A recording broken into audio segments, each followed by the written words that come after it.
নমস্কার, জয় মাতারা। আমি অ্যাস্ট্রো হিমাংশু ভাগ্যের দোয়া থেকে আপনাদের সকলকে জানাই আন্তরিক শুভেচ্ছা, ভালোবাসা। আজ আমি যে প্রেডিকশানটি করতে চলেছি, জাতকেরা হলে ডান হাত এবং জাতিকারা হলে বাঁ হাত, আপনারা একটা শিরোরেখা দেখতে পাচ্ছেন। দেখুন, এই ধরনের শিরোরেখা যদি কোনো জাতক জাতিকাদের হাতে তৈরি হয়, তাহলে এরা জীবনে কী ধরনের সমস্যার সম্মুখীন তাদেরকে হতে হয়।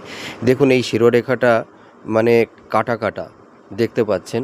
যাদের শিরোরেখা ভগ্ন, ভাঙা ভাঙা, হ্যাঁ, এই যে শিরোরেখাটা দেখতে পাচ্ছেন, এই শিরোরেখাটা দেখা যায় এই লাইনটা অনেক সময় গ্যাপ থাকে, গ্যাপ থেকে হয়তো আবার পাশ থেকে আবার শিরোরেখাটা তৈরি হয়েছে।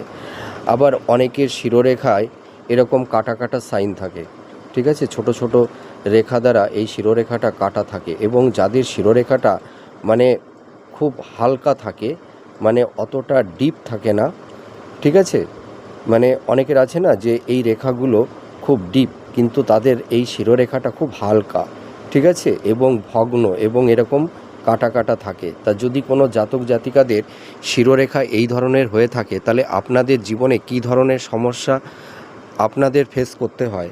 আপনারা জীবনে প্রচুর পরিশ্রম করবেন, কিন্তু সেই রকম জীবনে কোনো সাকসেস পাবেন না।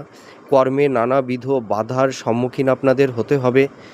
এছাড়া দেখা যায় সেই সব জাতক জাতিকারা মানে সঠিক সিদ্ধান্ত অনেক সময় নিতে পারে না। এদের একটা মেন্টাল, মানসিক ডিপ্রেশন, এনজাইটি, নানা ধরনের সমস্যা এদের তৈরি হয়। অনেক সময় এদের মানে মস্তিষ্কে অনেক সময় নানা রকমের প্রবলেমও তৈরি হয়, এবং এদের সূক্ষ্ম বুদ্ধি কম থাকে। তা আপনারা মিলিয়ে দেখুন এই রেখাটার সঙ্গে আপনাদের কতটা মিলছে। এছাড়া দেখা যায় যে এদের কিন্তু হেলথের জায়গাটাও কিন্তু খুব একটা ভালো থাকে না।